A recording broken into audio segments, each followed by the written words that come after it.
everyone. Welcome back to another summer edition of the Running Club at UC Riverside podcast episode. I hope everyone's doing well. I'm your host, Daniel Yang, president of Running Club, with my co-host, Sam Avalos, historian, filling in for Thomas. Today, we have a very special guest, former teammate, one of my former teammates, Jessica Gallardo. Hello. Jessica Gallardo went to Walnut High School with me, ran for the Mustangs for 3 years, and then ran her final senior season at Bishop Amat High School. She won her state championship in 2015, named all state Southern sections in 2015, 2016. Recorded league titles every year since 2012 to all the way to 2015. Team MVP 2012, 2016, and earned the Pat Hayden Award in 2016. Was named Scholar Athlete in 2015. So a lot of accolades, a lot of awards. She currently runs the 800 and 1500 meters and relays for the Raiders in Texas Tech. Thanks for being on the show, Jessica. Yeah, I haven't heard that. That's like my whole history right there. That was crazy to hear all in one go. All right.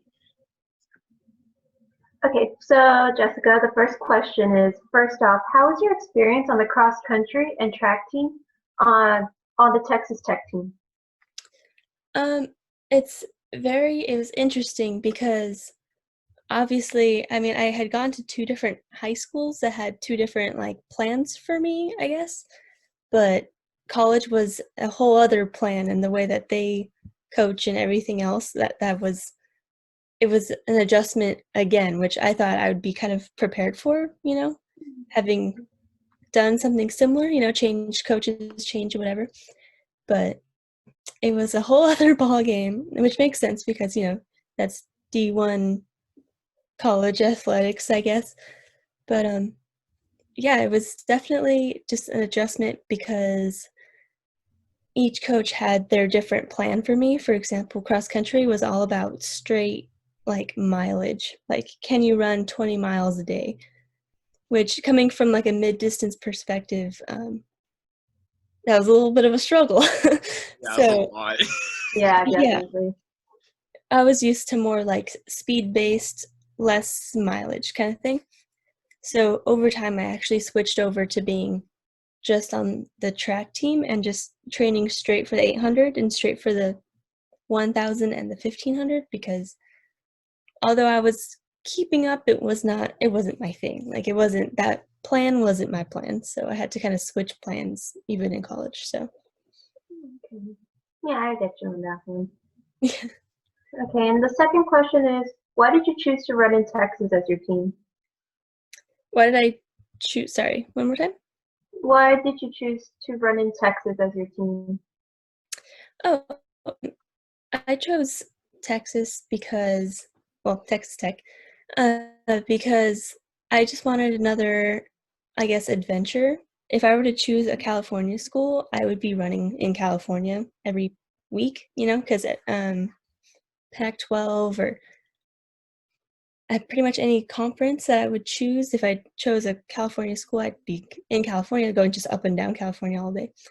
But with Texas Tech, our conference goes all the way up to Iowa. So we have schools in Iowa, we have schools in Oklahoma, West Virginia. So even just within our conference, we were traveling up and down the country, and I got to see, different states, different airports, that kind of thing. And then even then we would branch out to the east and the west to, race. So that was an interesting adventure.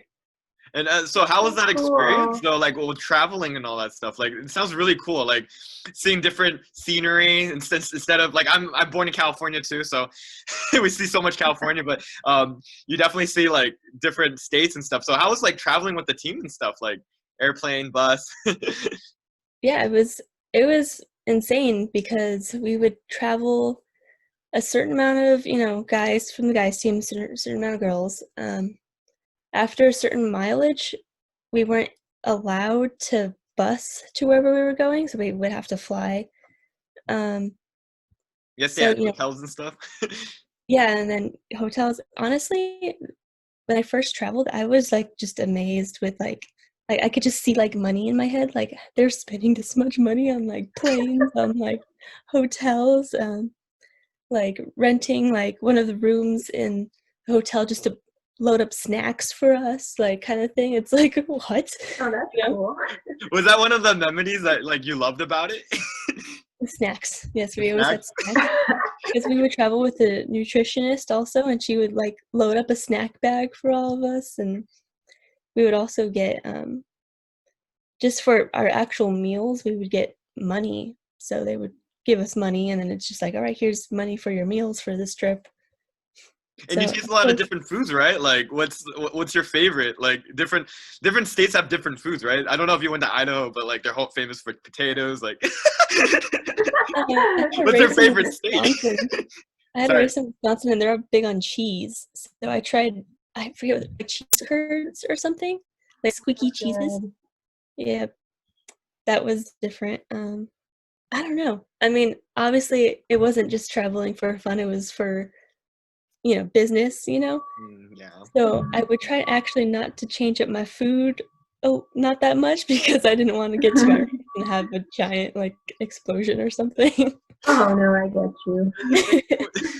And like you do you travel like traveling to different places, right? Like you definitely see different sceneries. Like do you go around like with the team and stuff, like seeing different places like before me, like like Yeah, well, that was the cool part about being, I guess, a mid/long distance runner is that when sometimes we'd get to a place and I didn't race for like 2 days or something.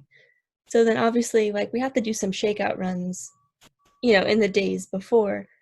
So our coach would, take us to like some cool new trail in a different state I've never been to, and I would like see, so many different nature somewhere else. Or I think I was in Nebraska once, and it was snowing, like it was insane snow, and then we were running down just like I guess like a dirt road, but I saw people's like fancy like fluffy horses and like mountains, and it was like insane. I was so excited. That's so so many different cool. really cool. Yeah, so many different like animals and stuff and different sceneries. It's really cool, really cool. Speaking of scenery, so you ran at like Walnut for like 3 years with me, and like leaving Walnut, I was really sad. The team was really sad. We had one of the strongest teams. Like why did you move to Bishop? Why take the risk to go to Bishop? Honestly, it was I don't want to say like it was my parents' idea, but they just kind of researched colleges and what they would be looking for, like academically, athletically, everything. And I just honestly, I needed help to Push that kind of further balance that. career, right? Yeah. Yeah, because especially like, how at least California schools are like, even if you have amazing academics, like they're looking for something like Yeah. more, So I was like, all right, athletics is my like that's something more. But like I loved our coach at Walnut like so much. Like Why? I would consider him like my grandpa. Yeah. Jim Polite. But the thing is that I needed someone who was like on top of calling up schools, seeing what they needed from me, seeing if they, you know, kind of a kind of like a manager, I guess. And so Bishop Vermont was really like they're known for athletics, and like for them getting someone to a Division I school is like what they do and what they pride themselves in. So for me, like my coach was like also a teacher at Bishop Vermont. He would be taking calls like every lunch period or whatever, just talking to like, oh, I have this school on the phone. Oh, I have that school on the phone. They called me or I called them or we've been emailing each other. And so now so I felt like I kind of checked all my boxes, like academically, athletically, like I felt like I was doing my full job, having to switch schools, but Definitely, and that definitely was. I think that was a very smart decision. Right now, you're in Texas. Great decision, right? Like they definitely helped you on that. And how was that transition moving to different schools? It could be really hard sometimes. yeah, because I moved mid-semester, so it was kind of abrupt for sure. Honestly, I'm from Walnut. All of my friends are went to Walnut High School. I saw it as like I have my friends, I have my community, but I just need a little bit of help. So I'm here to run and do school, and You need new friends you too. Yeah. like like I'll figure it out. And now you're at Texas. Wonderful. Yeah. What like speaking of Texas, like what do you study at Texas? I study math.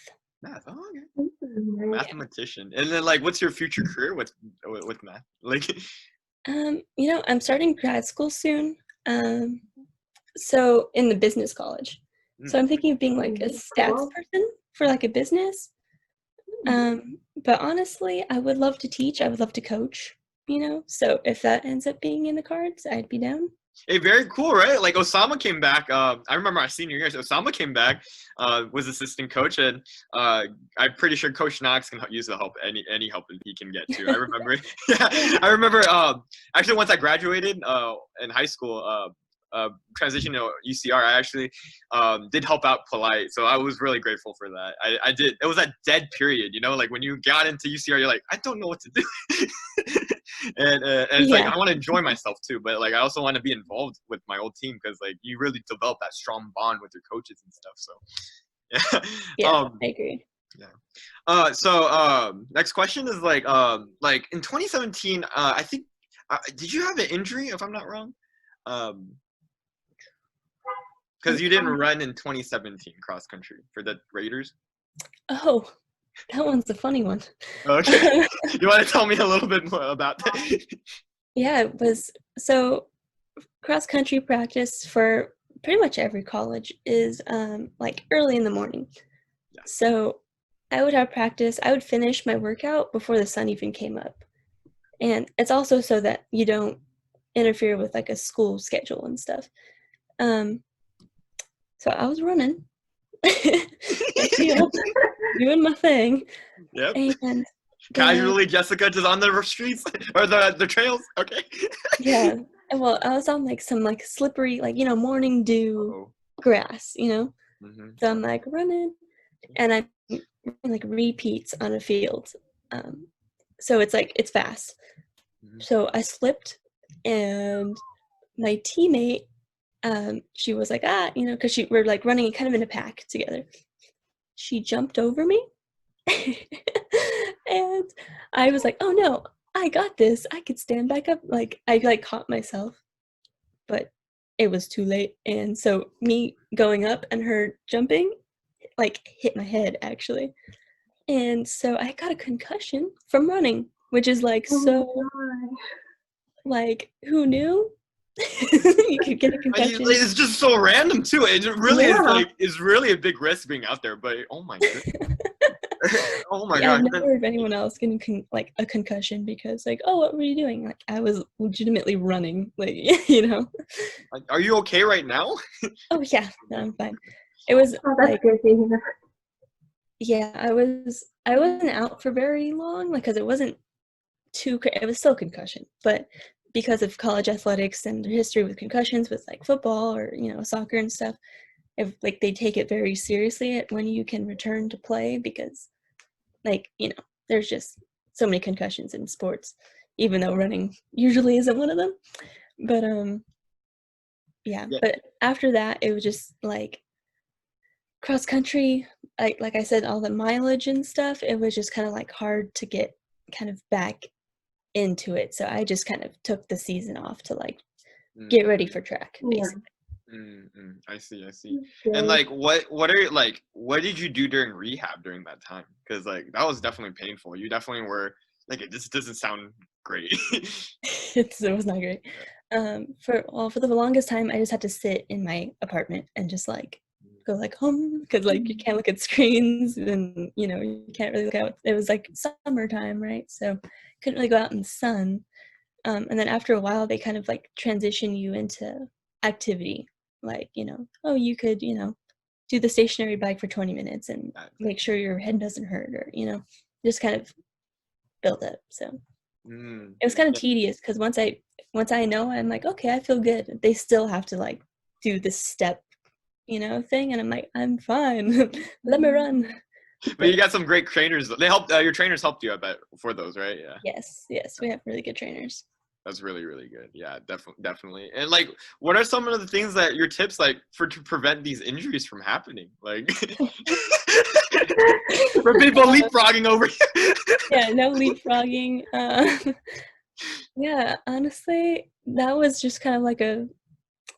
That was really, yeah, that was really tough. But like, any stretches, anything that you've been like, anything that you have done like cautiously moving forward that you really look out.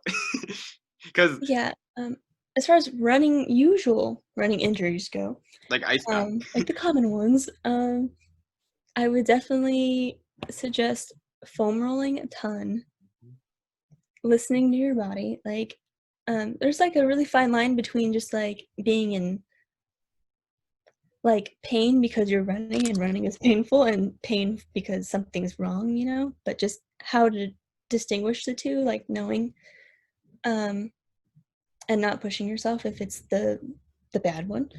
And yeah, just staying on top of it, and like knowing you have to recover even when you feel like you're okay in the moment, because things can creep up fast, I guess. So I see. Yeah, definitely. I would definitely even ice too. You said some really good things. Foam rolling, all that. Yes, 100%. Really great. So what was like anything that you've been doing during this pandemic to keep active during this time?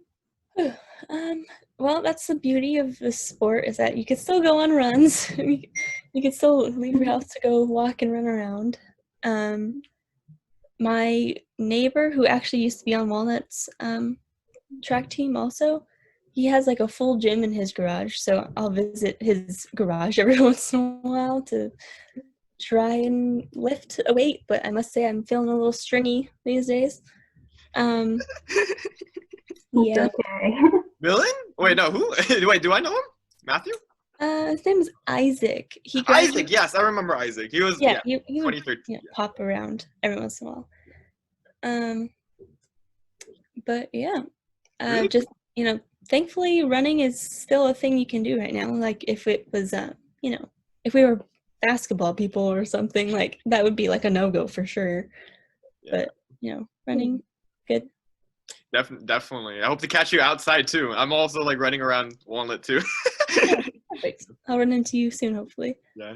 And like just a fun question. My last question. What's your like favorite ride at Disneyland? We both really love Disney. Just so random, off topic. Oh man. Okay. Gosh. Are we counting California Adventure? Yeah, and Disneyland Resort. Yeah, everything. Yeah, sure. Okay. So, as you may know, I am Captain Jessica, Yes, you are. That's who I am. I got that name because I love Pirates of the Caribbean. Oh, yes. So I would say Pirates of the Caribbean, but at the same time, I love the new Incredicoaster and California Adventure, because it's just like a thrill, But OG, like Pirates of the Caribbean, that's my place. Definitely. Definitely. Okay, so our next segment is called the Final Kick. It's a series of 10 speed round questions. So if you can, Jessica, try to answer them as fast as you can. So, are you ready? Okay. I'm ready. Nike or Adidas? Nike. Okay. Hot or cold? Hot. Okay. Favorite running event? 800. Ooh, yes. What shoe do you run in? Asics Kianos. Okay. On rest days, what do you like to do? Rock music. Yes. Favorite breakfast? Chick-fil-A. Okay. Have you ever run a marathon? No. Oh, okay. That's okay. What coach do you want to give a shout out to? Coach Polite. Yes. What time of day do you like to run? Afternoon, evening, that like in between. Oh, yes, best weather, of course. And last one. How do you do the guns up thing? Like this. All right, wreck 'em. Wreck 'em. And you see how we do ours up? Really? Yeah, or Yeah. whose side? Our side! We All have right. so many things, so yeah, it's fun. All right, so usually we end with the quote. So I picked this quote. Hard work is from Kevin Durant. Hard work beats talent when talent fails to work hard. I think that's one of the coolest quotes because sometimes I think you really have to have that passion. You really have to get in there. And Jessica, I was just wondering, like, if you have any last advice for our viewers before we go. Advice? Yeah, like anything you want our viewers to know. Like, it's very interesting because we have so many different speakers. A lot of people who have different backgrounds, different schools. Just wondering if you have your own personal advice for anyone before we go. Honestly, I would say just specific to the time right now, just keep your head up because I know things are crazy for everyone. Yeah, I mean, just be thankful that our sport or our hobby or whatever this is we could still do it right now and we could still get it. So Let's get it. yeah. So that's what I have to say right now. That's really cool. That's really, really cool. That's really, really cool. All right. So that's all the time we have for today. And for our viewers at home, just remember to join us on Strava. We have a Strava group. So to keep up to date, we have our old former teammate, me and Jessica's former teammate, Nikhil, actually our trailblazer, is posting workouts on Strava. So just keep a lookout on those every week. And so remember to subscribe and all that stuff. Follow us on our social media. Thank you so much, Jessica, for being here. Really appreciate everything. Yay, thank you. Thank you. You have a wonderful day. Hello, Running Club at UC Riverside fans. Daniel Yang here, president of Running Club. If you like that video that you just watched, smash that like button down below. If you'd like to see more podcast episodes and creative content, remember to hit that subscribe button right here. Thank you so much for watching.